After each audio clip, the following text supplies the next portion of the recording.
Hola, ¿qué tal? Bienvenidos a la entrevista de este inicio de semana. El gusto de saludarles a través de Cadena Nuevo Mundo, en 96.1 FM, la radio en Guatemala, nuestras emisoras de radio a nivel nacional, a través de Nuevo Mundo Televisión, canal 29 en Claro, 42 en Tigo, y a través de Facebook usted nos puede seguir, Nuevo Mundo GT.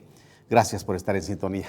Continuamos con esta labor de informarle, de llevarle al pueblo de Guatemala el pensamiento, el criterio, las intenciones de los candidatos a la presidencia de la República. Hemos conversado ya con casi todos y hoy estamos en una segunda vuelta, una segunda ronda de conversaciones con ellos, y por eso está el doctor Pablo Duarte, candidato presidencial por el Partido Unionista. Bienvenido, gracias por aceptar la invitación. No, Marvin, muchas gracias. Como le he reiterado en más de una ocasión, agradecemos muchísimo tener la oportunidad de poder platicar con el pueblo de Guatemala. Bien complicado en una campaña como la que estamos haciendo. Estos espacios se vuelven muy valiosos, los agradecemos de verdad. Y bueno, muy contento de estar otra vez aquí con usted. Pues bien, creo que hay mucho que los guatemaltecos aún esperan de los políticos y tenemos una clase política desprestigiada, un proceso electoral que pareciera que no pasa nada en Guatemala, con un tribunal electoral que tiene muchos pendientes por resolver y que eso ha contribuido a esta poca certeza que se da en esta contienda. Pero usted ya recorrió el país en un buen porcentaje, me imagino. Sí. Y ya vivió la experiencia del contacto de una realidad que a veces la tenemos en la capital o en las áreas urbanas solo a través de los libros o a través de los análisis de organismos internacionales, pero esa realidad que ya vivió, esa pobreza que se ve, esa desnutrición que se vuelve pues muy concreta, esa falta de educación, esa falta de salud, le deja seguramente a usted una experiencia diferente a cómo empezó este proceso. ¿Cuál es su experiencia? Ese contacto con el pueblo de Guatemala y con los lugares más lejanos lo tiene uno cuando hace su ejercicio profesional supervisado. Es increíble que cuando en la carrera uno tiene que cumplir con su pensum completo y el final es un ejercicio profesional supervisado. A mí me tocó en Baja Verapaz en los 80s, y pues imagínese usted que en esa época, estamos hablando ya de 20 y pico, casi 30 años, fui a encontrar un contacto y a tener un contacto con el pueblo de Guatemala y con esas áreas rurales que no son lo que uno piensa, que no son lo que uno cree y sobre todo que uno desconoce completamente. Nosotros, yo era parte entonces del centro de salud de ahí de Purulá, Baja Verapaz, y ahí nos dábamos cuenta todos los días de las carencias, de los problemas de la gente, de los problemas de comida, y se daba uno cuenta realmente que este país tiene áreas que uno desconoce y que son áreas que no han resuelto sus problemas más elementales. Ha habido progreso, Marvin, de eso no me cabe la menor duda. De ese tiempo que yo le estoy contando para el día de hoy, hemos recorrido Guatemala y nos hemos dado cuenta de cosas interesantes. La primera, nosotros cuando hacíamos campaña hace muchos años, lo primero que teníamos que averiguar era si había gasolina a donde íbamos.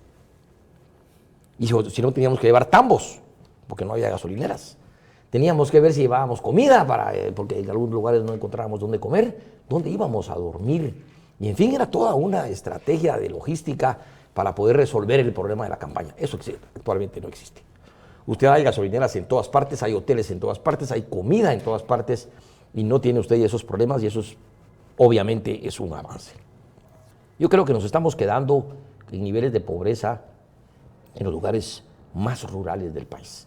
Cuando hemos tenido algunos días la suerte de volar en helicóptero, que no ha sido nada fácil porque no hay recursos para eso, encontramos sobre todo en las áreas de Alta Verapaz, Quiché o Tenango, poblaciones que están absolutamente aisladas. Usted ve en el helicóptero que está una población, un caminito, que es el acceso, y evidentemente para el Estado es sumamente complicado llegar a esas áreas. Yo creo que la lucha para lograr desarrollo en el país, empezar a desruralizar a la población guatemalteca, así ha sido en los países que hoy son países del primer mundo. El campesino se vuelve obrero y ese obrero empieza a hacer ciudades, llega a las ciudades, se evita la desruralización y entonces hay acceso a servicios en concentraciones de personas más grandes. En Guatemala, para lograr eso, necesitamos inversión y necesitamos que haya desarrollo. El gran problema y la diferencia entre una inversión y desarrollo es que usted puede tener un negocio muy productivo que da mucho dinero, pero que ese dinero no se derrama. Ese dinero no llega a las poblaciones y no llega a la gente, que inclusive es la que genera esa riqueza. Así es que yo creo que tenemos que empezar a entender que no solo se trata de hacer riqueza, sino de producir desarrollo. Empleo y salario es clave para este proceso de crear fábricas, maquilas, que la gente se mueva de esos lugares lejanos porque se requiere su mano de obra. Y por supuesto, para que esa mano de obra no sea una mano de obra de segunda, evidentemente el primer proceso es el entrenamiento y hacer que esas personas se eduquen. Hay muchísimos ejemplos en el mundo. Noruega y otros países en un momento dado encuentran que a través de fábricas y a través de educar al campesino y al que era una persona que se dedicaba al campo, se vuelve una persona rural, se le entrena, pasa a ser un obrero de una fábrica grande que producía muchísimas cosas, y así se desruraliza el país y empieza el desarrollo de esos países. Eso es lo que hay que hacer. Esa es las medidas que hay que hacer. Sí. Ahora, el punto es cómo hacerlo, sí, porque muy complicado. ¿Cómo y con qué? Muy complicado. El tema no es tan fácil. Muy complicado. Usted decía, hay desarrollo y sí, hay restaurantes, hoteles, gasolineras, pero ese es un pequeño grupo, es un pequeño sector. La mayoría es la que vive en pobreza extrema. Y usted hablaba de atraer esa población rural a las áreas urbanas para... y solo se logra con producción. Claro. Pero eso significa migraciones, y significa quitarle el problema a lo rural, pero complicar lo urbano. Mire. Pero concretamente, en su programa de gobierno, que me imagino que a partir de esta experiencia ya vivida directamente con el pueblo de Guatemala, pudo haber tomado una variante en su plan. ¿Qué está proponiendo? Mire, lo más importante para nosotros en el tema del desarrollo es evidentemente que nosotros sabemos que la única manera de poder lograr desarrollo en un país es que haya estabilidad política. Es imposible que usted vaya a invertir un centavo, sea nacional o sea extranjero, sin estabilidad política.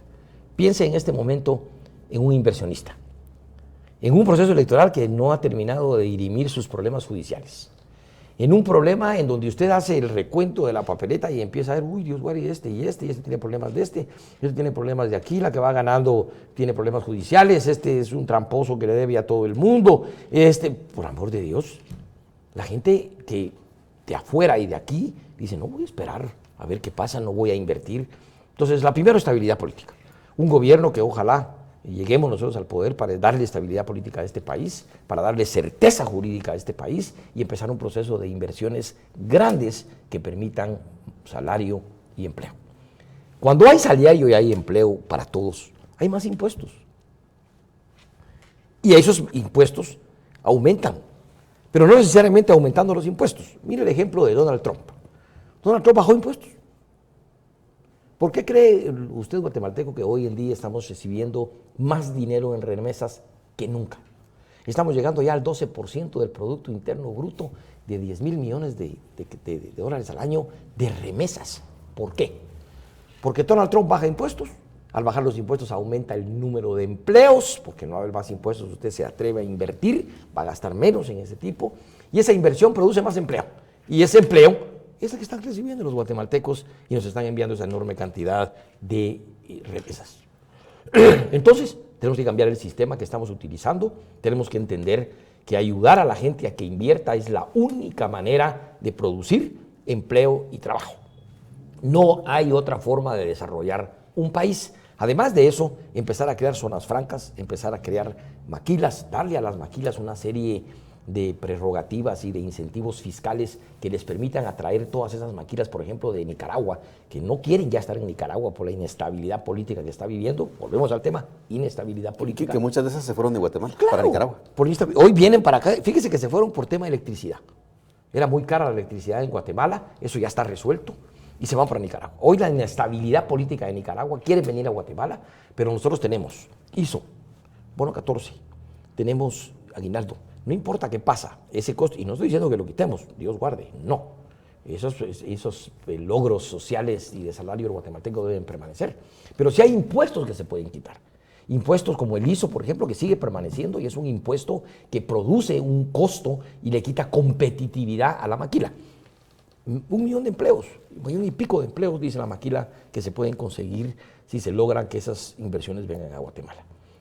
Con estabilidad política y con incentivos fiscales que le permitan a ese inversor venir a Guatemala. Carreteras, tenemos una cantidad de infraestructura que se puede hacer y que se puede hacer a través de lo que se llaman alianzas público-privados, que va a permitir conseguir el dinero de manera más ágil.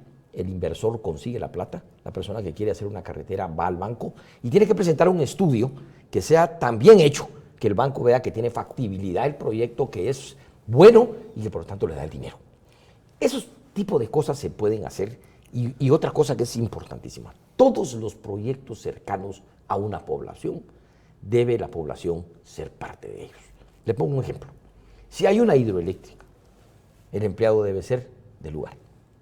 Si hay una mina, que ya pasó, San Miguel Estahuacán, todas las minas, la mina Marlin, los empleados eran del lugar. 400 empleos directos, más o menos 600 empleos indirectos. Y además un derrame de dinero porque había gente que vendía comida, que vendía, en fin, el pueblo es otro desde la llegada de la mina. Entonces, involucrar a las personas. Otro ejemplo, ¿cómo es posible que la Alta Verapaz sea el país que más, sea el departamento de Guatemala que más electricidad genera? Y hay lugares donde no hay luz. Y siguen pagando una luz en muchos lugares que no es adecuada a su condición social. No, debe involucrarse a las personas. Y si ahí está saliendo esa electricidad, los primeros beneficiados tienen que ser la gente de Alta Verapaz. Hay mucho que hacer, no cabe duda, doctor. Hay asuntos para tener esa mano de obra calificada, para tener esa capacidad, para que el guatemalteco tenga la capacidad de encontrar un trabajo donde se le remunere bien. Tiene que estar bien capacitado. ¿Qué va a hacer en educación? ¿Cuál es su propuesta? Mire, nosotros creemos que primero hay que revisar mucho el pensum de lo que se está haciendo en educación, pero vamos a evaluar a los alumnos para poder evaluar a los maestros. Cuando evaluemos a los alumnos y veamos cómo están en matemáticas y cómo están en lenguaje y cómo está su poder cognitivo en el sentido de entender lo que están leyendo, no leer, porque sé leer, pero no entiendo una papa de lo que estoy leyendo, vamos a evaluar al alumno y con esa evaluación vamos a evaluar el sistema. En el momento que nosotros veamos las deficiencias del alumno, sabemos cuáles son las deficiencias del sistema. Sabemos si el culpable es el maestro. Sabemos si el culpable es el currículum, sabemos si el culpable es porque no hay infraestructura, porque no hay acceso, porque no hay facilidad para que la gente vaya a la escuela. Con esa evaluación, lo primero es cambiar el currículum, que no es correcto. El segundo es que vamos a cambiar un montón, el tema que tiene que ver con qué se le enseña al alumno y empezar a enseñarle cosas que sirvan para la vida. Marvin, ¿cuántos institutos técnicos hay en el país? Muy pocos. Modelos como INTECAP, modelos como los institutos técnicos que van, mire, consiga usted un buen mecánico automotriz, consiga un buen electricista, consiga un carpintero, ya los carpinteros están en peligro de extinción. Tenemos que empezar a ver que la gente, no que sean choferes de camioneta ni que quieran ser policías, lo que queremos es que sean gente que sepa de un oficio, que lo haga tan bien hecho, que gane dinero con él. Y por supuesto hay muchísimas, mire, la electrónica, arreglar televisores, arreglar tantas cosas que técnicamente se le puede enseñar a las personas. Y por supuesto aprender a hablar inglés. El inglés es algo importantísimo. Así como todos los guatemaltecos deben hablar perfectamente español. ¿Por qué? 570 millones de personas en el mundo hablan español. Los manuales de las cosas que compra usted vienen en español. Y si no, vienen en inglés. O sea, entonces debemos aprender a hablar español y tenemos que hablar inglés. Entonces, esos dos temas va a permitir que las personas tengan técnicos muy calificados y que cuando una fábrica los contrata, no contrata mano de obra mala, contrata mano de obra calificada, que por supuesto tiene un precio y que es mayor que el que actualmente están ganando. La base de toda esas capacidades que se desarrollan de adulto hay que criarlas desde los primeros años de la escuela. ¿Qué hay que hacer en la preprimaria, en la primaria, secundaria? Voy más lejos. Hay 3 instituciones que son las que forman a un niño. Uno es la familia. Y ahí por eso es la importancia de educar. Porque una madre educada puede educar a sus hijos. Una madre que sabe sobre educación sexual puede transmitirle a sus hijos los problemas de la educación sexual.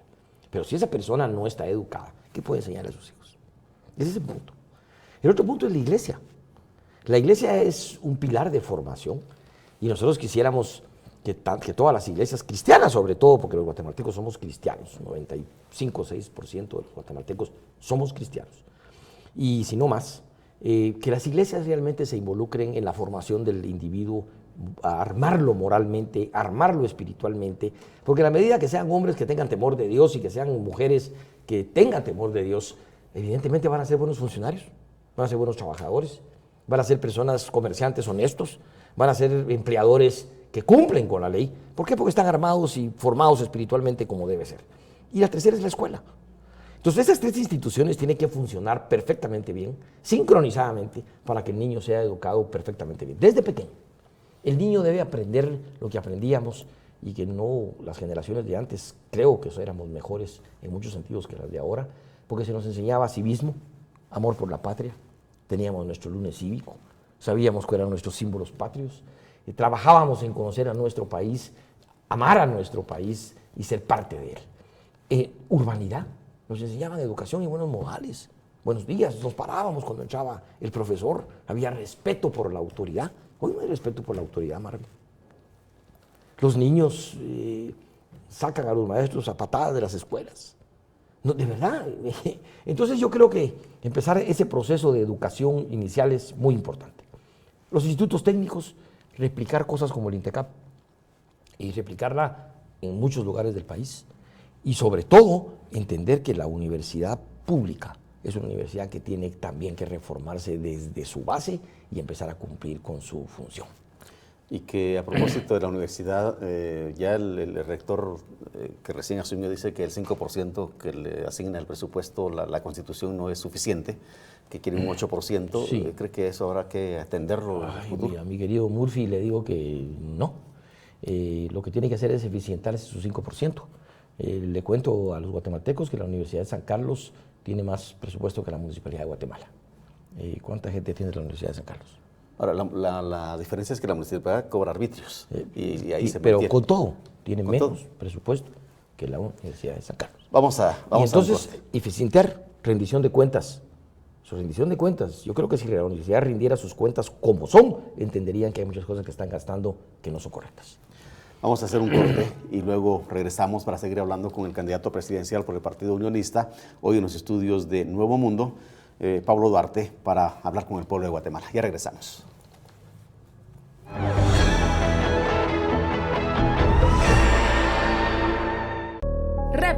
Report busca acercar la cámara y el micrófono a personas comunes, a iniciativas sociales y a denuncias de problemas que pueden afectar el día a día de cualquier ciudadana o ciudadano. Este espacio se introduce en los barrios y los pueblos para mostrar historias anónimas de carácter social, con un lenguaje directo y sin guionización.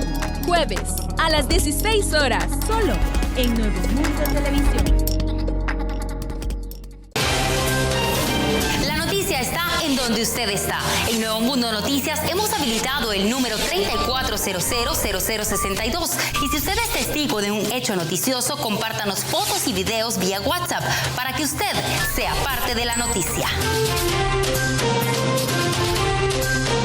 Aquí estoy es el programa de entrevistas donde la periodista y presentadora Pía Castro conversa con hispanohablantes que construyen puentes entre Europa y Latinoamérica.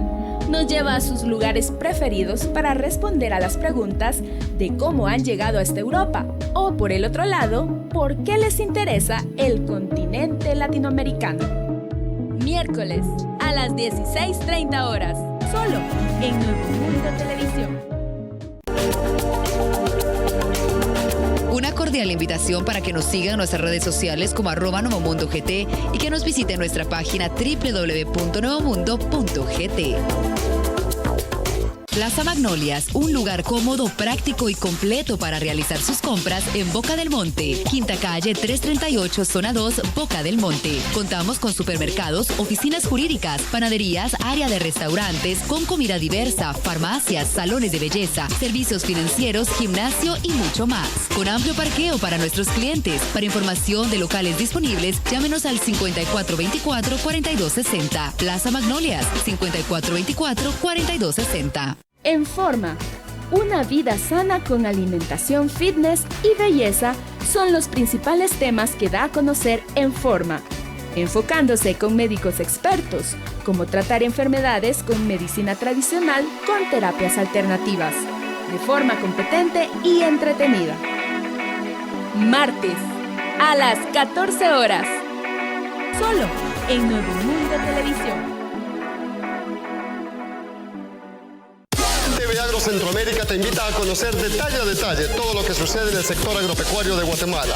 Te esperamos todos los sábados a las 8 de la mañana y los domingos en su doble repetición de las 8 de la mañana y de las 6 de la tarde. No te lo pierdas por Canal Nuevo Mundo.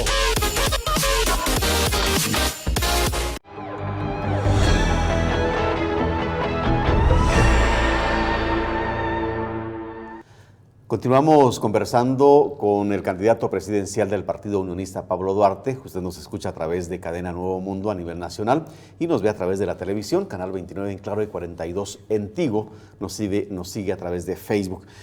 Doctor, ahí hay mucho que hacer y usted ha planteado algunas cosas que se podrían hacer en cuestión de desarrollo social, desarrollo económico y en cuestión de educación. Hay mucho, hay cuestión de carreteras, hay que construir carreteras, claro. Hay que atender el tema de la salud. Y aquí entra un tema que es muy importante en el que el Congreso tiene una alta responsabilidad, presupuesto. ¿Cree que el presupuesto actual es suficiente para atender esa demanda de los guatemaltecos? Las demandas sociales del guatemalteco, necesitamos 3 o 4 presupuestos como el que tenemos. Lo que pasa es que ¿de dónde lo sacamos? Aumentar el presupuesto sin tener una fuente de ingresos solo significa déficit fiscal y mayores problemas económicos para el país. Nosotros tenemos que adaptarnos a lo que verdaderamente podemos cobrar de impuestos. Y por eso insisto, la única manera de que el país reciba más impuestos es si hay inversión. Porque eso genera empleo y eso genera producción. Cuando usted produce más, evidentemente hay más personas trabajando. Esas personas compran, tienen dinero para comprar. Hay un 12% de IVA que cada vez que usted compra algo lo está pagando y entonces el Estado está recibiendo más dinero.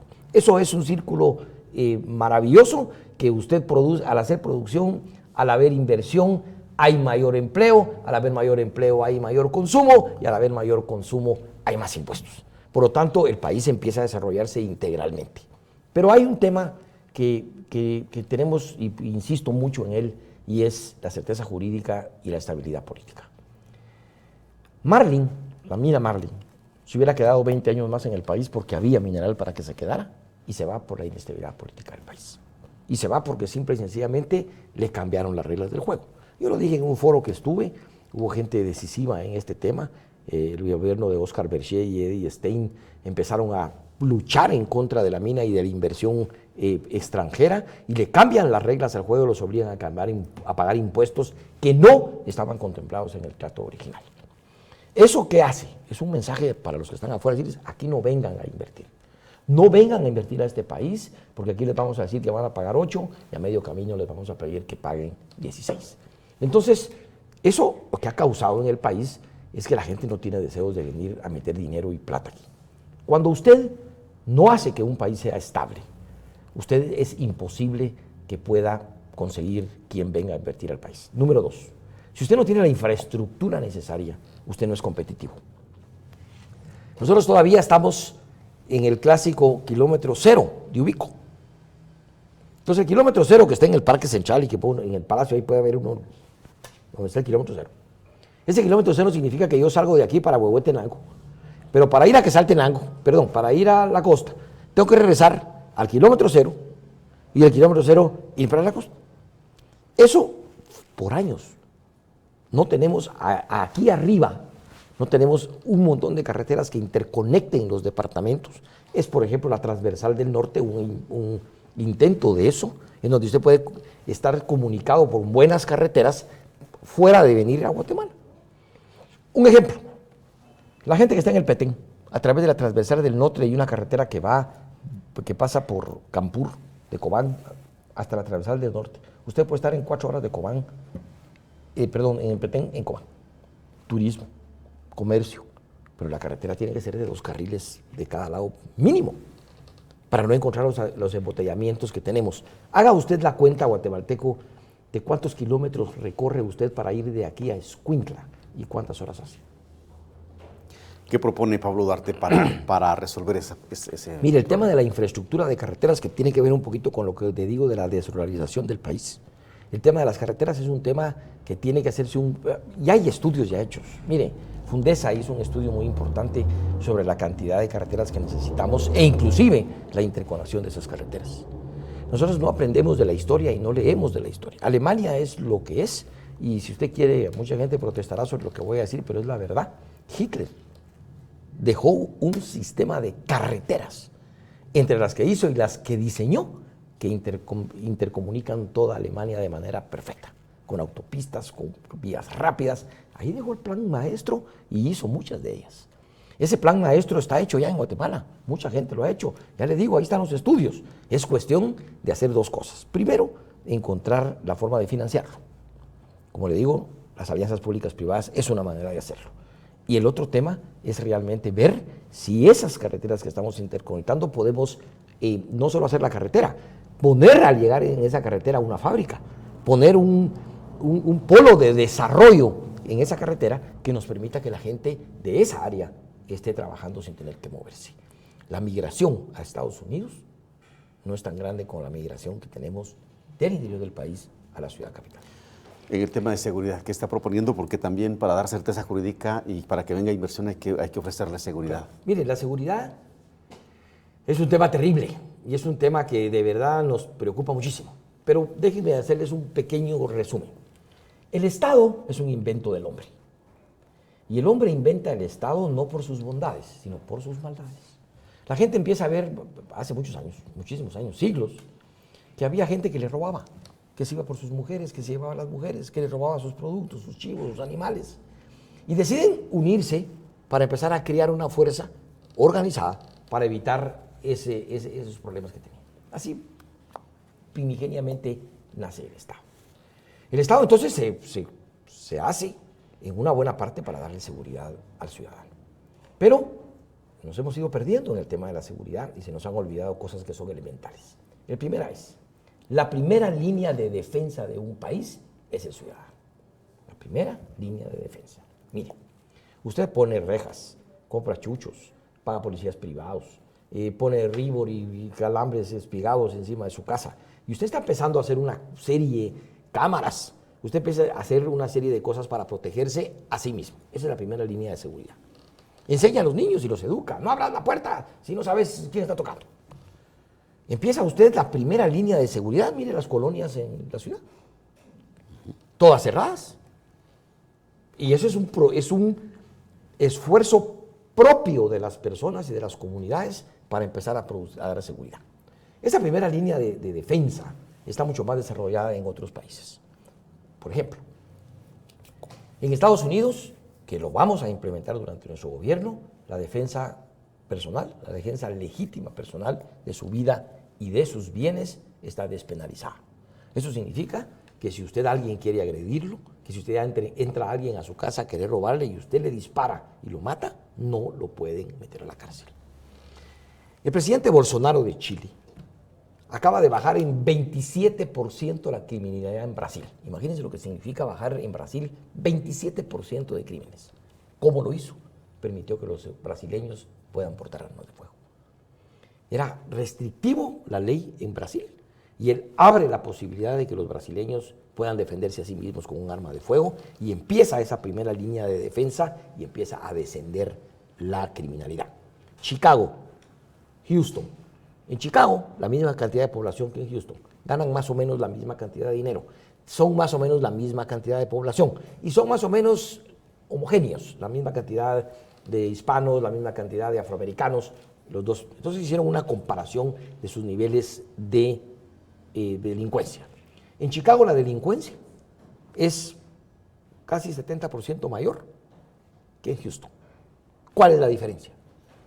Chicago tiene 25,000 policías. Houston tiene 5,000. ¿Cuál es entonces la diferencia? En Chicago no es permitido el uso de armas de fuego. No hay una sola tienda que venda armas de fuego o municiones. En Houston hay 2,000 personas dedicadas a vender armas de fuego y las personas pueden portar armas de fuego. Y ahí está la diferencia de la delincuencia entre uno y otro lugar. Cuando en un lugar las armas son ilegales, el único que porta armas son los ilegales, porque a ellos la ley no les importa. Así es que entonces entendamos que esa primera línea de defensa que es usted ciudadano debe tener el derecho a defenderse, debe tener la posibilidad de defenderse, y la despenalización de la legítima defensa personal es uno de nuestros pilares de seguridad para el próximo gobierno.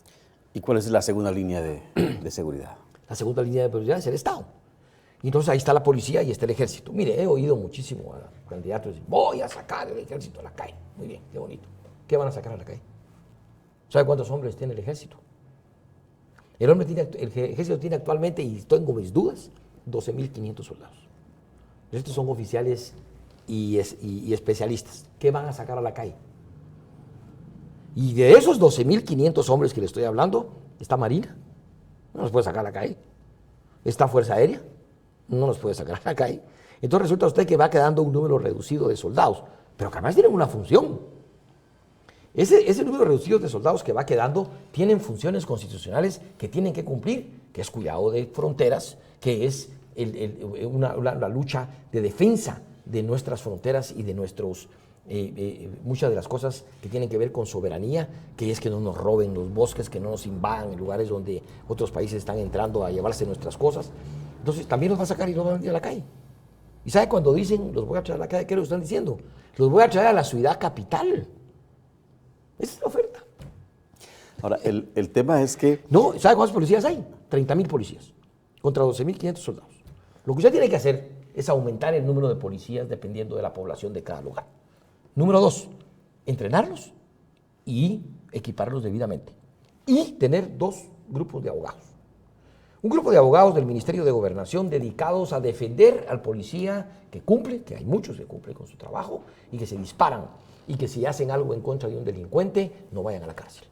Que haya ese grupo de abogados defendiéndolos a muerte y defendiendo su trabajo y defendiendo que han cumplido con su misión. Le pongo un ejemplo. Elvin Sperinsen está purgando una pena en Suiza por un delito que no cometió y por cumplir con su trabajo. Elvin Sperinsen va a salir libre. Y Elvin Sperinsen va a venir a Guatemala de regreso a ser parte de nuestro gobierno y a ser parte de la seguridad de este país porque sabe de qué se trata. Sabe, por ejemplo, que en las cárceles en Suiza el peligroso no puede estar fuera de su celda 23 horas diarias. Y solo sale cuando hay sol. Pero bueno, esa policía debe estar bien entrenada. El otro grupo de agentes, de abogados, es el encargado de meter al bote a los policías corruptos. Esos se van a encargar de la persecución interna de aquellos policías mordelones, de aquellos policías como los que están agarrando ahorita, que vienen noticias temprano que hay allanamientos para agarrar a una banda de policías que se dedicaban a hacer allanamientos falsos. A esos policías les vamos a entrar durísimo, los vamos a sacar. Y para eso hay que fortalecer la Academia de Policía, donde nace la Policía Nacional Civil. Esto nace de los acuerdos de paz. Y esa Policía Nacional Civil, vamos a empezar un proceso de ir jubilando policías y de empezar a tener policías jóvenes, de tener policías que no estén ya amañados, de tener policías que realmente estén... Y la escuela para eso es importantísima. Miren, qué difícil es cuando tenemos un funcionario que no entiende la importancia de su cargo, que no entiende la importancia de que hacer su trabajo debidamente beneficia a su país, beneficia a los guatemaltecos, sobre todo en el tema de la Policía Nacional, que son los encargados de proteger. Entonces, esa es la segunda línea de defensa. ¿Y sabe cuál es la última defensa del Estado? Otra vez el ciudadano. Resulta ser que en los países como Estados Unidos y otros países se han defendido de gobiernos autoritarios que han perdido la visión democrática de una nación y se vuelven dictadores, y los que los han votado son los ciudadanos. Miren la independencia de Estados Unidos. Campesinos. Campesinos. Aquí ocurrió el 2015. Entonces, la última defensa del ciudadano, de la soberanía de un país, la última defensa en contra del autoritarismo, en contra de los dictadores, en contra de las desgracias que hemos vivido de personas que se olvidan de lo que es democracia y quieren gobernar como les da la gana y llevarnos a donde estamos, es el ciudadano. Ahora, el punto es que la Constitución Política de la República establece que el Estado es garante, claro, de la vida del ciudadano, y tiene esa responsabilidad, y para eso usted ya señaló policía y ejército para dar seguridad. Concretamente en Guatemala en este momento hay problemas que se están viviendo: extorsión, secuestro, asesinatos a cualquier hora del día, y pareciera que no hay una forma de combatirlo. en su plan se establece una manera específica, concreta para eso. Mire, el tema de las extorsiones, que es un tema muy duro y que es un tema que es el delito que más está causándole problemas a los guatemaltecos, tenemos que encontrar que una solución por 3 vías. La primera vía es inteligencia, es decir, investigaciones para detectar quiénes son los grupos que se dedican a la extorsión. 2, encontrar la forma de que el ciudadano extorsionado tenga la posibilidad de defenderse a sí mismo, lo mismo que estamos hablando, que es muy importante. ¿A quién matan? A mujeres que son indefensas, que no tienen cómo defenderse, y resulta que usted encuentra que por una extorsión de 40, 50 pesos al día le pegan un tiro a una persona. Impresionante, pareciera que somos un país de primitivos. Y el tercer tema, y que quizás viene a resultar en las cosas que parecieran muy difíciles, pero que no lo son tanto, es el hecho insoslayable de que la policía tiene que tener grupos de élite que se dediquen a temas específicos. Yo no sé si usted se recuerda del Comando Antisecuestros. El Comando Antisecuestros vino en Guatemala a constituirse en un grupo de élite que disminuyó el número de secuestros ostensiblemente y dejó de ser el delito que más se cometía a convertirse en uno de los delitos que menos se comete ya al día de hoy. ¿Y las extorsiones desde las cárceles, cómo combatirlas? Entonces, usted tiene ese grupo élite en contra de la extorsión, que se va a dedicar a perseguirlos y que tiene 2 ramas. Una que investiga, que dice dónde están, que dice a qué horas están, y otro que va a ir a combatirlos. Esos son personas armadas, bien entrenadas, que van a ir a combatirlos con toda fuerza. Las prisiones, ya le empecé un poquito. Ervin Espérez se pasó 5 años en una cárcel, y él nos contaba, porque de repente nos comunicamos ahora. Me cuenta que él no podía platicar ni con los reos. Tenía prohibido hablar con los demás reos, porque era un reo de alta peligrosidad. Mire qué desgracia. Aquí no solo platican con los de adentro, platican con los de afuera. Tienen teléfonos, es una chulada.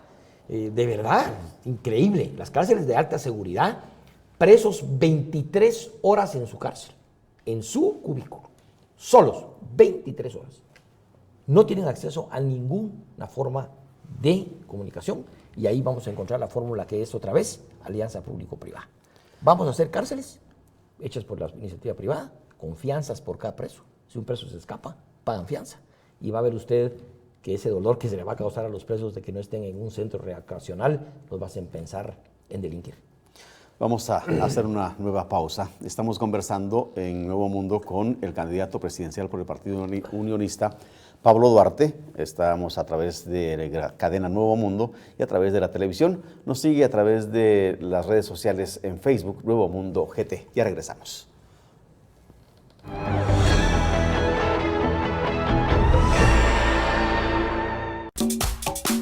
El programa de programas que nos lleva en un recorrido por los distintos lugares del país.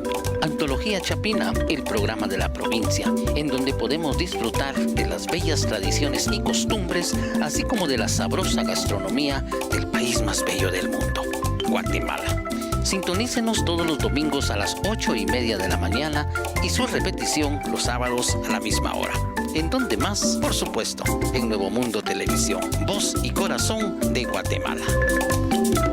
Dice que no me conoce, no, si me ha visto se supone que en el pasado fue. Hey, DJ, póngale la música que le gusta, una para que se mueve, se gusta y baile conmigo, solo conmigo.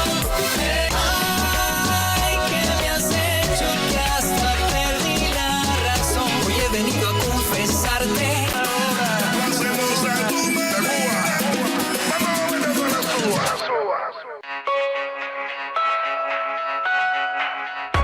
Secuencias. La nueva aventura cinematográfica. Entrevistas, reportajes, estrenos. Toda la información sobre el mundo del cine. Lunes a las 14:30 horas. Solo en Nuevo Mundo Televisión.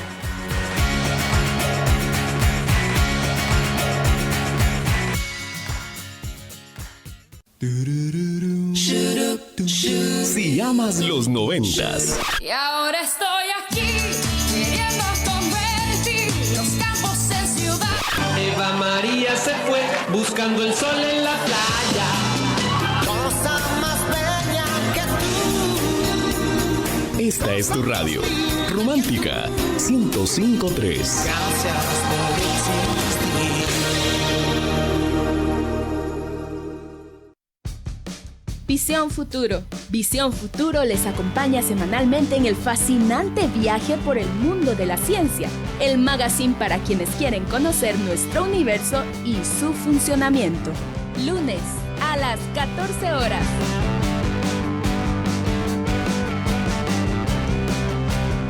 Solo en Nuevo Mundo Televisión.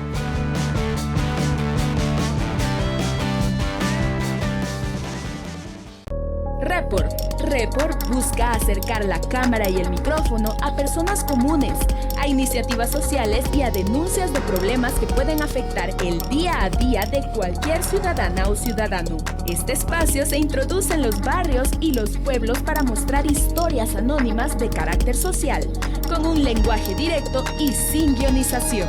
Jueves a las 16 horas, solo en Nuevo Mundo Televisión. Global 3000 es el magazine de la globalización que trata temas de interés de cómo las personas afrontan oportunidades y cómo tomar riesgos. Los espectadores son parte del programa y pueden contribuir a él a través de sus experiencias personales. El magazine plantea un nuevo punto de vista sobre la comunidad internacional en la que vivimos. Martes a las 16 horas, solo en Nuevo Mundo Televisión.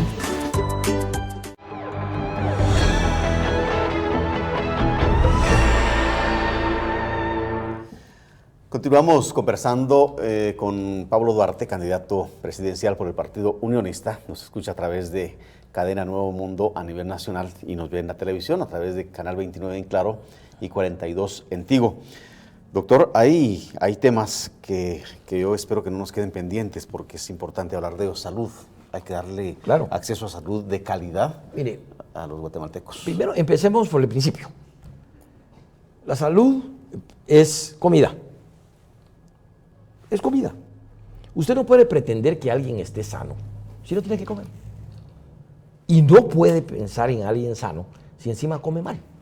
Entonces la comida y alimentarse es clave para el tema de salud.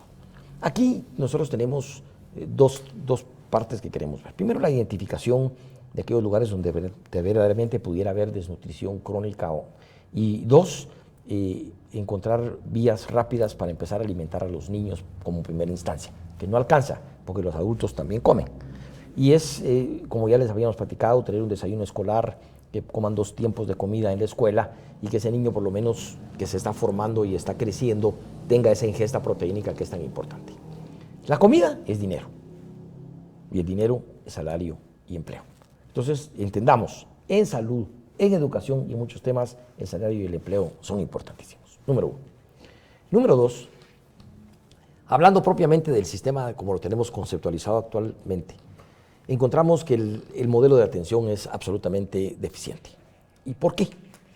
Porque usted lo que encuentra son hospitales llenos de gente dando los médicos consulta externa.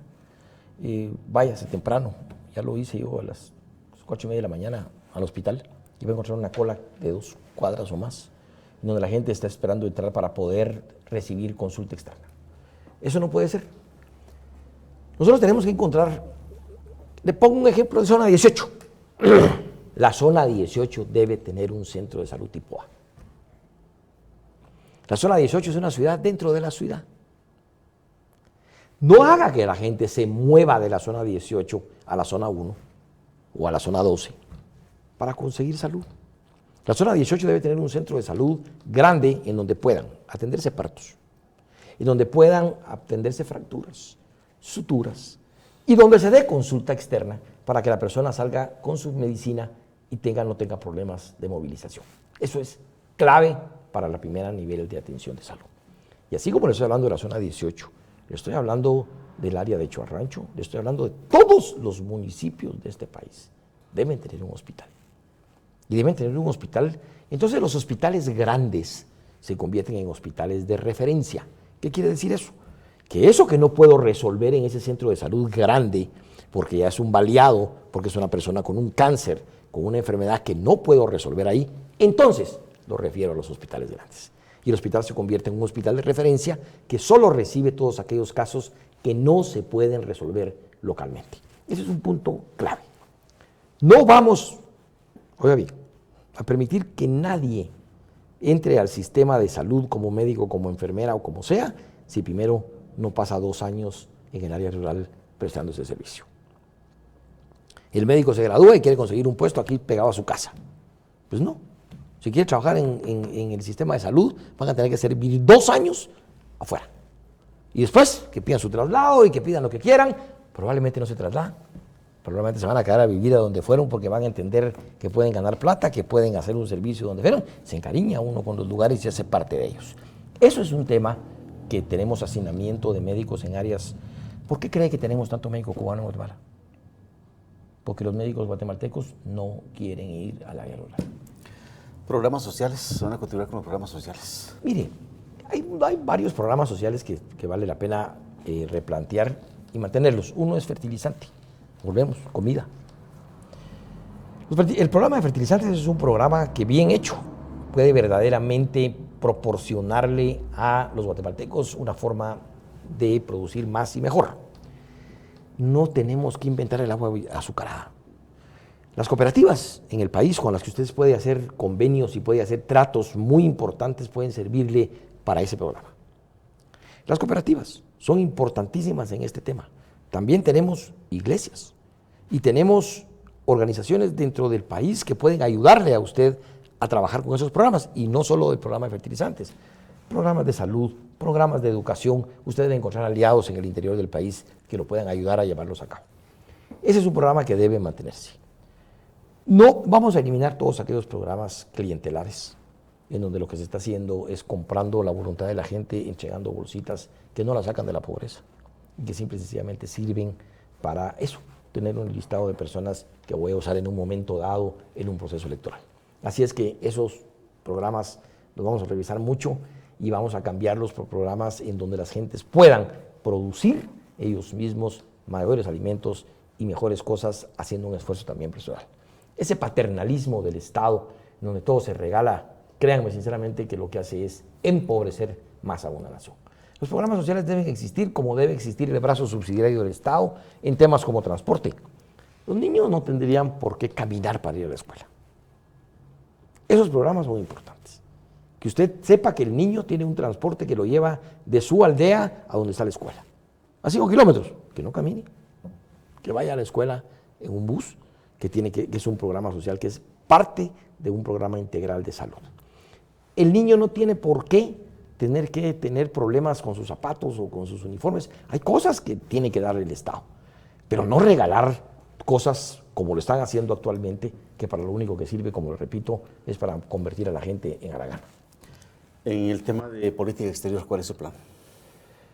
El mayor plan que tengo en política exterior es poner primero embajadores que sirvan y número 2, una lucha muy dura y muy bien estructurada para conseguir que los guatemaltecos tengan permisos para poder trabajar en Estados Unidos y en los países a donde van. No se vale que nosotros discutamos con Estados Unidos solo aquellos programas que a ellos interesan. No se vale que Estados Unidos nos diga, bueno, miren, ustedes se van a encargar de ver lo que es el narcotráfico, que por favor no quiero trata de personas, que no quiero más lavado de dinero. Muy bien, nosotros estamos dispuestos a ayudarlos porque también nos conviene a nosotros, pero también platiquemos de nuestras necesidades.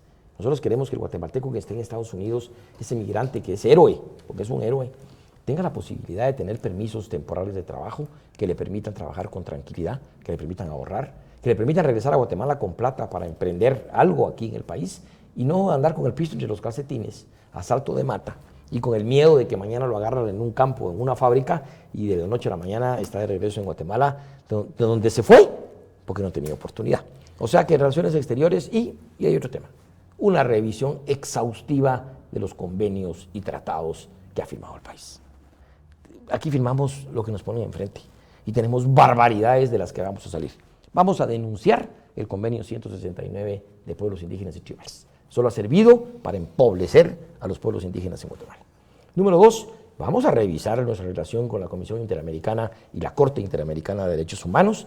No sé si los guatemaltecos saben, la Corte Interamericana de Derechos Humanos hizo una sentencia ordenándole a Costa Rica que legisle para permitir el matrimonio homosexual. Y además dijo que debe ser no solo Costa Rica, todos los países de la región. Por supuesto, a ver quién los obedece. Nosotros no vamos a legislar, ya nos comprometimos a no legislarlo, está en nuestros estatutos y está en nuestra formación cristiana, que eso no se puede. Así es que Corte Interamericana, siéntese a esperar porque Guatemala no va a legislar en ese sentido. Pero hay que ver qué está pasando. Una Corte Interamericana de Derechos Humanos que se ha tomado y se ha arrogado el derecho constituyente del país y nos manda cosas que están encima de nuestra Constitución, pero peor aún, que no están en las convenciones. Ahora resulta que hay lo que se llama el control convencional y es que la Corte Interamericana interpreta a raíz de los acontecimientos de la vida y de lo que está pasando y decida y toma decisiones que no son. No nos ha permitido una amnistía en este país y nosotros vamos a conseguir una amnistía en este país. Y si para eso hay que irse del Pacto de San José, nos iremos del Pacto de San José. ¿Ya tiene el equipo humano para emprender un gobierno? Algunas personas están, como le conté la vez pasada, es complicado, la gente empieza a echarles palo y después se rajan, pero ya le dije que Erwin Sperrisen, si Dios quiere, estará con nosotros, pronto va a salir libre y va a venir a trabajar en el tema de seguridad con nosotros.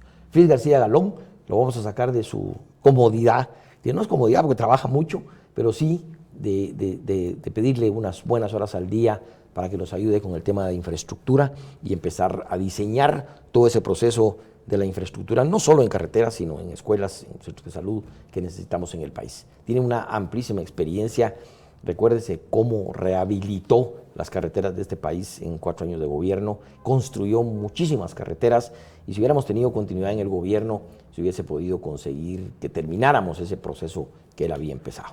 Tenemos otros nombres, como le digo, ellos me han pedido que no los mencione para no tener ese primer enfrentamiento mediático en donde empiezan a encontrarles que de chiquitos se capearon a la escuela y después precisamente se arrepientan de haber ofrecido su palabra. ¿Tienen en el partido ya establecida una agenda que deban llevar al Congreso para hacer un gobierno coordinado, tal y como dice la Constitución?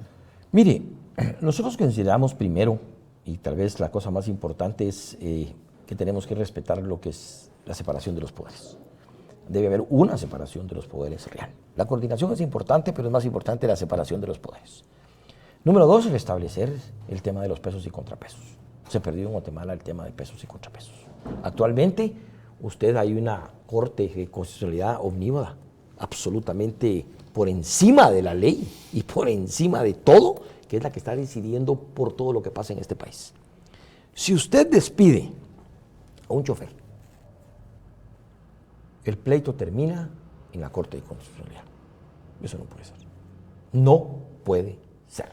Vamos a revisar y vamos a hacer las cosas que haya que hacer para volver a encontrar esos pesos y contrapesos en donde la Corte me vigila a mí, pero yo lo puedo vigilar a él y así encontramos la fórmula en que todos tengamos cuidado de qué hacemos, porque si transgredemos la ley estamos sujetos a ellas y vamos a perder nuestro trabajo.